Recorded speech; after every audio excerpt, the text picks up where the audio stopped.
Just because somebody else believes something about you to be true doesn't mean you have to as well. It's really interesting how much power we give over our own moods, our emotions, our just day-to-day state due to the statements of others, due to the beliefs of others about ourselves, or due to what we think others think about us. Let's put it that way. So maybe someone isn't even explicitly saying something about you or explicitly talking about you, but you are almost like planting an assumption out of their own mouths for you to kind of judge yourself through them. And whether or not that assumption is true or you're reading the vibe correctly or incorrectly, either way, a lot of people place a lot of weight on those assumptions or those truths or those actual statements if those people are speaking directly to you, and then allow that to ruin their day. And let me just say this to you very clearly. Only you can ruin your day. Only you can ruin your day. Only you have the power to ruin your day. This is not to say that fundamentally horrific things can happen to you that would absolutely want to set you off balance. This is not to say that you should bury your emotions for the sake of toxic positivity. All I'm saying is, on a fundamental level, on a regular day, you need to understand that you have the power. You have the control. So I recently even saw this TikTok, and I can't remember if I've mentioned it in a different episode or not, but I saw this TikTok, and it was this girl basically saying how she finds it so interesting that when she says she's pretty online, and actually I see this all the time, right? Once a girl decides that she's fine with saying I'm pretty out loud to other people, there's all these people trying to prove her wrong, right? And frankly, I love girls that know that they're pretty, especially as a girl who didn't know that she was pretty for a very long time. Now that I do know that I'm pretty, I don't care who else disagrees or doesn't agree. That's how I feel about myself, and it makes me feel good. And I love meeting other women that know that about themselves. Because when you know that about yourself, you carry yourself differently and you love on yourself differently. And because you know how to love on yourself, you love on others, and you're not threatened by others. You're not threatened by other beautiful girls because you know you're also a beautiful girl. And I love that.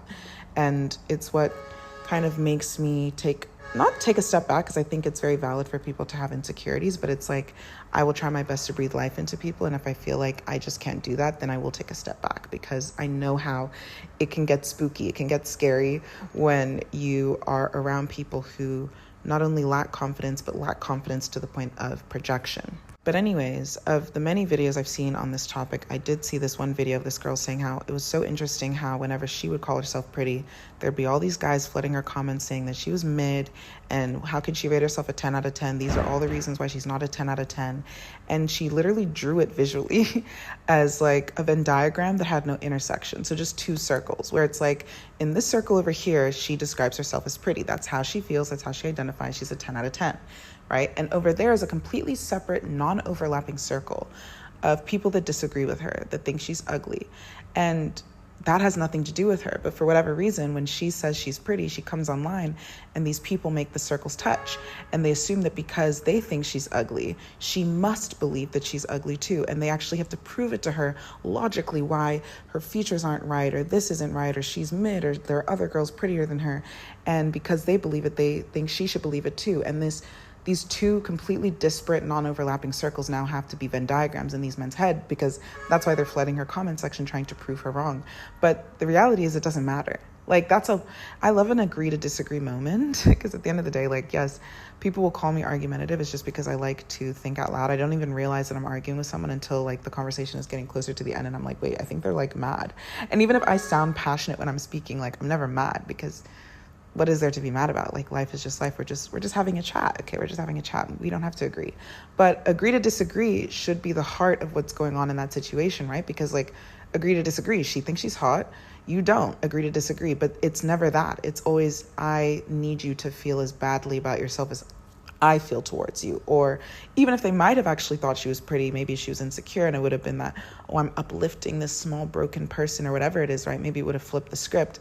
But the audacity of a woman to love herself is making them mad, making them want to project onto her, and it frustrates them that they don't have that power. But even going back to like why I opened up this episode today, you are under zero obligation to believe something about yourself just because somebody else said it. Like, and there's so many ways we can explore this, but it's like, for example, right, I just got into it with someone. Let's just keep it vague, right? I just got into it with someone. And it was interesting because based off of our discussion and based off of our disagreement, they wanted to then, extrapolate to say like, oh, this is why you face these problems in your other relationships is because of your behavior in this way. And the thing is, for me, like, we've already had that episode, right, of criticism is an act of love. So if I'm getting feedback of any kind for whatever reason, I'm not going to like reject the feedback just because like it's mean or because it doesn't sound nice or because it might not make me feel good. And it was funny even listening to the conversation because I realized it's very hard to make me feel bad these days. So it makes it even easier to take criticism because I do genuinely love myself, love my life. I've made my mind a peaceful place.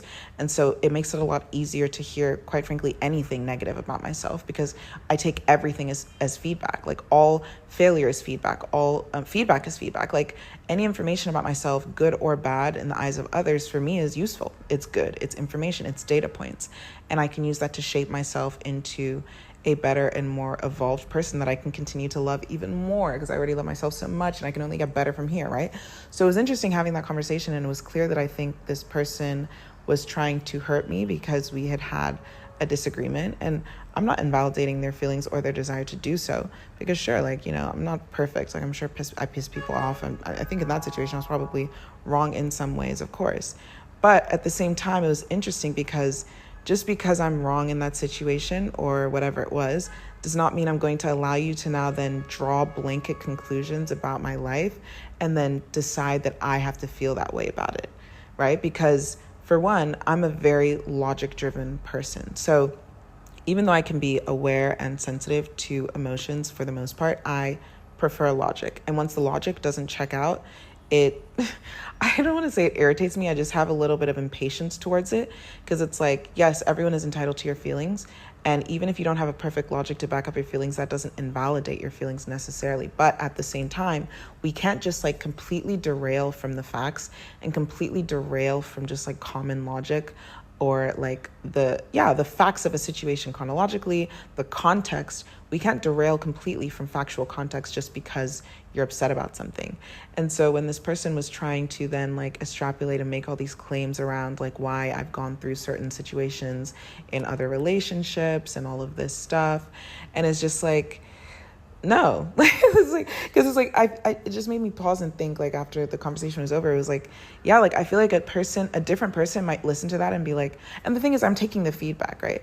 But a different person might listen to that and be like, oh my gosh, like, I'm a horrible person, or this is why, like, nobody likes me, or this is why, or whatever, right?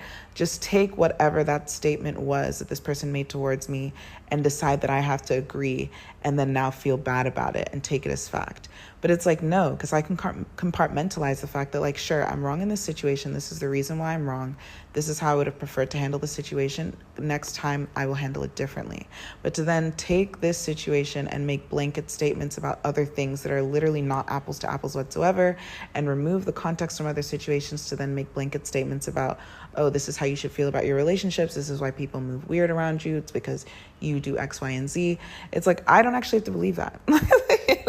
Like, I don't have to actually believe that. The same way that girl who believes she's pretty and says it out loud online doesn't have to believe the men in her comments that call her ugly. And the thing is, it's not even that she has to then convince them that she's pretty and he agree to disagree. So it's like, I don't have to convince this person not to feel that way. If this person feels that the way they feel about me in this situation is true to all other situations, that's perfectly fine for them to hold that truth. I can't do anything about that. But again, it's outside of my control. What is within my control is I don't have to feel bad about things that don't make sense.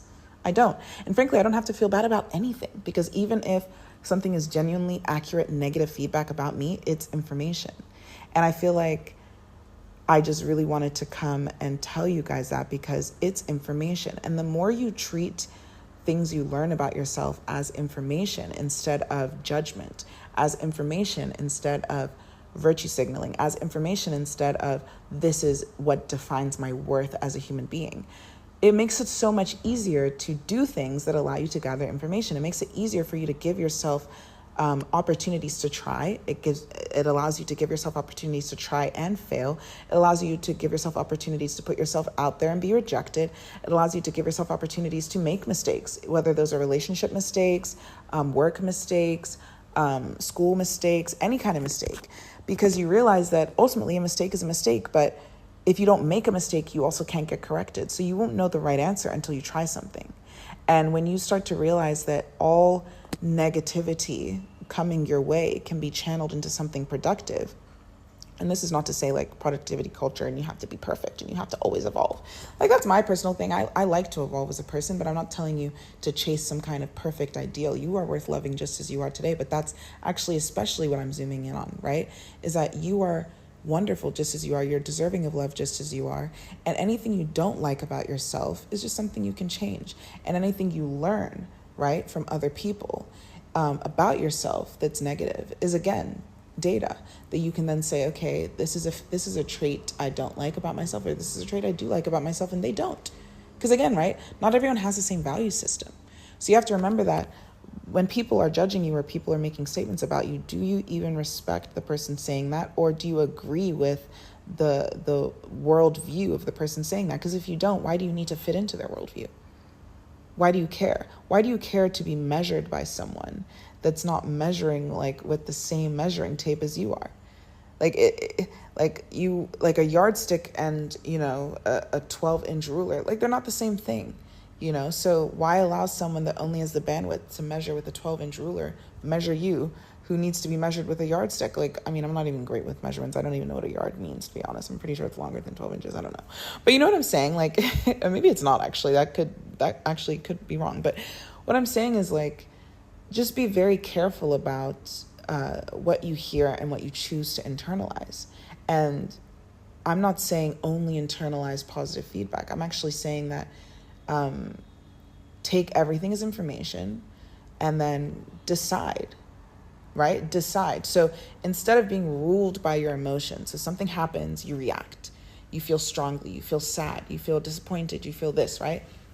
Pause, right? You have the information, this thing happened to you, or you had this situation, or you were confronted in this way, or this person said something about you. And this is when it's rooted in real life, right? And you're not projecting an assumption onto someone that they think something about you, which sometimes with vibe checking, that's possible. And I do it too.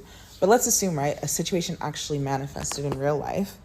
It's like, okay, pause. That situation happened. Maybe you got this feedback. Maybe the person yelled at you. Maybe they wrote you a long text. Maybe they criticized you in some way, right? From that criticism, evaluate. Do I have the same value system as this person?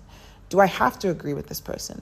Do I feel like there's validity in the things this person is saying about me, and these are things that I want to work on, right? And if any of those, and then from that, you react.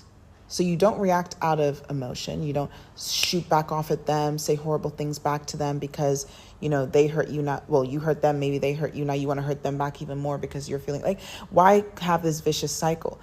Take what you need to take, leave the rest, right? So for me, it's interesting. So, you know, it was interesting, like balancing that. I come from Nigerian parents who were born and raised Nigerians, but we lived globally. We immigrated together. So I'm not like I don't even know what it means, like first gen, second gen immigration, whatever. Like my parents left this country with, I think me and my mother's stomach or something, right? Like I was born in the first place they went to, and then we traveled the world together. So there's always this balance of, you know, cultures around us and their parenting styles versus just like the classic Nigerian parenting style. And my parents did a great job of trying, or their best, of course, trying to juggle these things. But it was interesting because you also have to learn that, like, Nigerian parenting styles are different. And I mean, even within Nigeria, I mean, there's so much diversity there too. But for someone like my parents, right? Or like my dad, if I give that example, like, or not even my dad, my parents in their generation, they weren't raised with parents that explain things to them, right? You do something wrong, they beat the shit out of you and you don't do it again. Okay. You don't need to know why it's wrong or right. Your mom will give you that look, and that look means don't do that thing or you're going to get beat the shit out of, and then you don't do it. So that's their generation. So when it comes to raising us, there's that level of, okay, how much of this do I have to explain versus how much of this should they just know? Because in their generation, they didn't have the luxury of being talked to. So then when, you know, my parents talk to us, and then there's a level of also like, I mean, my dad, and this isn't a criticism of my dad whatsoever because we're the exact same. We value honesty and we speak very just bluntly and very directly. And I mean, I'm not going to say a blunt honesty to the point of cruelty, because I know when I was a kid, that was something I was like, oh, blunt honesty is fine. But I think around 10, I was like, okay, girl, you can't do that. It's mean. Like, you're hurting your friend's feelings. Okay. So I wouldn't say like blunt honesty all the time is the best thing. But I will just say, like, yes, my dad, similar to me, but obviously from a higher generation, and he's also a man. also very blunt, direct person. And I learned, from a pretty young age that when my dad is giving feedback, because I respect so much. I respect my parents, and I respect their ideas, and I respect their opinions, and I respect their worldview, and I respect their intelligence. My parents are just truly incredible, wonderful, intelligent, expansive, thoughtful human beings. And I could say a million more things about them. Fun, social, gracious, generous, patient, humble, like all of the amazing qualities, right? So I really have always respected my parents. I was like obedient to a fault as a child. I think if I rebelled more as a child, I would have rebelled less as an adult, or like going into college, I would have been less insane. But ultimately, I'm grateful for how everything shaped up. But going back to my point, right, I had to learn from a young age too, just talking to my dad, is that he's going to say everything he wants to say. And not all of it will sound very nice, but ultimately I know it's for my greater good. And because I respect him so much, like I said, right, when someone gives you feedback, think about who's speaking to you, why they're speaking to you, what is their intention as they're talking to you, before you decide how you want to take that feedback. And so with my dad, it's like, yeah, you take the parts and leave the rest. So if you catch a stray, as us Gen Z put it, if you catch a stray in the middle of him talking, whatever, eat it, right? Just eat it, because there's so much gold and there's so much wisdom in the things that he says, that why would I ignore all of the amazing things he has to teach me just because part of his delivery I'm going to catch a stray, like inevitably, right? Because I know my dad loves me. I know he has best intentions, and I know that ultimately he only says it for my greater good. And frankly, he goes out of his way to say it because naturally he wouldn't want to. He feels like some things should just go unsaid. And so when I seek that feedback and I get it, I'm grateful for those moments. And there are obviously things my dad speaks openly about, but there are other things that as a Nigerian parent, you just think like this should be self-explanatory. And for me, unfortunately, not everything is self-explanatory, right? So in those moments when it's not something he would just already openly talk to me about, I know that, yeah, I'm going to catch a stray, and that's fine, because you take what you want, you leave the rest, and you grow from the things that are necessary. And when I'm getting the feedback, even if it sounds negative or it means that I'm not where I want to be, that's okay. Because if I didn't know that I wasn't there yet and I thought I'd already arrived, why would I keep walking? Right? Like if I'm trying to get to McDonald's and I think it's down the street and I'm already certain that I'm at McDonald's and nobody tells me that I'm not at McDonald's, like, yeah, I'm going to turn to the right, figure out that I'm at freaking Burger King. I'm going to be disappointed. Not really, because I had amazing wings from Burger King at the airport this weekend, or like last weekend. But anyway, separately, right? I'm not going to be that disappointed in having Burger King, but you get my point, right? Like if I think I've arrived and I haven't, I wouldn't want to find out by being disappointed down the line. I'd rather find out because someone told me like, hey, you're not quite there. McDonald's is further down the road, or whatever, right? And so then I can continue walking down the correct path and get to where I want to be.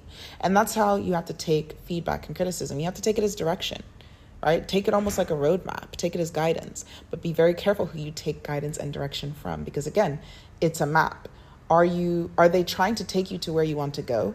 Are they, the way they think, their perspective on the world, is their intention or their intended direction for their life in the complete opposite direction of yours? Because if it is, why would you want to hear feedback from that kind of person? They're going to fundamentally disagree with your worldview, right? So for someone that believes that entrepreneurship is the path to freedom versus someone that believes that a classic 9-to-5 is the path to freedom, they probably shouldn't be giving each other advice, right? Because someone in a perfect 9-to-5, they might not want to think too much outside the box or try new things that might jeopardize their 9-to-5, right? But someone who's an entrepreneur, they have to take risks, because if they don't, they'll never get to the idea that's going to give them the financial freedom that they're looking for. So those people might not necessarily give each other the best advice. So why would you allow someone who's an entrepreneur to advise you as a 9-to-5 preference, and why would you allow someone as a 9-to-5 preference get advice, like vice versa, right? So yes, ultimately, the goal of this episode was really just to communicate that be careful what you internalize.